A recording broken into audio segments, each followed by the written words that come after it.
In this video we question the true history of Krew. I'm NinjaONC and this is the series with theories. I have spent my life searching for the answers that my father and my father's fathers failed to find.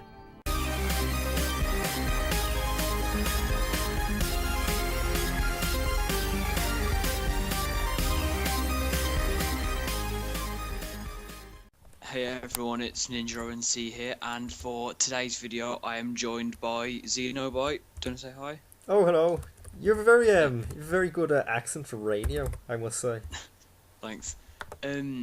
As you may have all noticed, this is part one of this theory, and we have made two parts. The part two is over on ZenoByte's channel. Make sure you go and watch that. The link will be in the description and on the screen right now, hopefully. In this part, we're going to talk about Krew's early life, a sort of origin story type thing. And before I hand you over to ZenoByte, I just want to remind you that while the information could potentially be correct, it is not canonical and is just a theory. So yeah, over to you. So hello, my name is that person from that weird YouTube channel that does those weird theories. If you're in the Jack community, you probably have heard of me. So yeah, this is basically more of a comedy theory, more of a just shitfest theory. And we're just going to talk about Krew and basically how fat how did he get so morbidly obese? Basically, Krew's early life, we don't know much, and none of it is really explained in the games. He's always just been fat as far as we know, but that might not always have been the case. So maybe he was born and his parents are just normal people, right? And so yeah, anyway, Krew grew up and he had an obsession with food his whole life. He was always in the back alleys of Haven City, going through bins, getting the leftovers of God knows whose food. And yeah, he just enjoyed to eat like many people and most people and every person in this world. And yeah, he enjoyed eating. And one day he enjoyed eating so much, he just realised that, hey, I want to do this for the rest of my life. I just want to do nothing but eat forever. So he decided to go and get a job in a restaurant. Of course, he wasn't qualified enough to do anything, because let's face it, he's a fat bastard, and he basically, at this point in his life, was immobilized to a fatmobile. So, here he was like, I need to get a job in the restaurant, but I don't know how, I have no qualifications. So he went in to the restaurant and he's like, I want the job. They're like, can you cook? He's like, no, I eat. And they're like, oh well, we need someone at the bar, go work at the bar. So he worked at the bar. That's good, eh? He went to work at the bar where you find him, and he ended up eating all the food there in his breaks and stuff, so they ended up firing him. But he was like, oh no, now I can't get free food. So because he has this weird obsession with guns and stuff as well, let's just say politely asked the bar staff to leave. And yeah, so he was kind of like the only person left to actually takes over the bar, and it's all now his food, and he can eat everything he wants and all that sort of stuff. And that was, I presume, the inception of the hip hog. Yeah, I guess so. He didn't really realise that by running the bar he also has to pay for his own food. It isn't just funded for him. And he needed some quick and easy money, so he turned to gambling. But for whatever reason, he kept being really unlucky and just lost every single bet he did. So he decided that he was going to start rigging bets. I'll get more towards that in part two.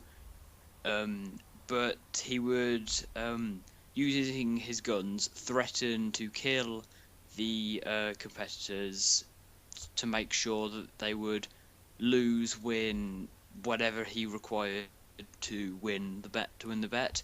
And then he just ended up getting loads and loads of money by eating loads of food. He started to become really fat and immobilized. He just couldn't move, so he then upgraded himself to a flying cart thingy. Fatmobile, as I like to call it.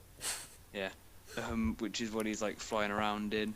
And then he turned the bar into his sort of like underground operations, where he would find other somewhat illegal ways of making money and obviously bringing more food in. But basically everything he does is to get money to then buy more food, so he can then become even fatter. And yeah, he still just loves food, I'd say. Amazing. Everything he does in life is for food. It's his only love in life. That and probably Sig. Yeah. Well, we'll get more on to Sig and why he likes Sig so much in part 2. So yeah, that's pretty much his rise. Krew's rise to power. He became so powerful in Haven City just to fund his food addiction. I don't know if I explained, like, if I should explain, or I don't even know myself, but I don't know if we should come up with a reason why he, like, has such an obsession with guns, or why he's so good at building guns. Well, I reckon that, you know how Tess in Jak 3 builds all the guns? Mm-hmm.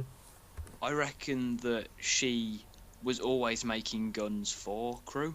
Yeah. And like maybe she was working in the bar originally, and she was like the person who decided to stay because she had nowhere else to go and work. So she worked with Krew as a bartender and weapons dealer. It's quite interesting, yeah. And then of course that leads to the bit with Krew having to collect the trophies as well to make it look like he doesn't just want to eat the metalheads. And... yeah, really. Yeah. Well, we've cracked it. That's it. That's Krew's whole backstory. It's 100% canon. It's completely confirmed now. That's Krew's backstory. Writing this in the wiki. Yeah, that's pretty much it. I'm logging onto the wiki right now. Let's do this. Just edit the wiki. So yeah, that's that. That's Krew's that's Krew's confirmed early life. I said that's that like 5 billion times there. I apologize. Thank you for enduring my horrendous stuttering and voice, and I'm sorry for invading poor I forgot your name again, Ninja ONC's channel. You think we'd know each other's names before we started talking to each other, but that's how things work around here with my brain. But yeah, thanks very much for watching. I'd appreciate it if you went over to my channel and watched the other one, maybe. That'd be nice. And everyone just make sure to like, share, favourite both videos, comment on them with anything you wanted to add. If you know anything about Krew's parents from all the information we weren't given in the games. And of course, subscribe to both of us to stay up to date with our content. And make sure to go and check out the other video. It's still in the description if you didn't click it earlier. Yeah, thanks very much.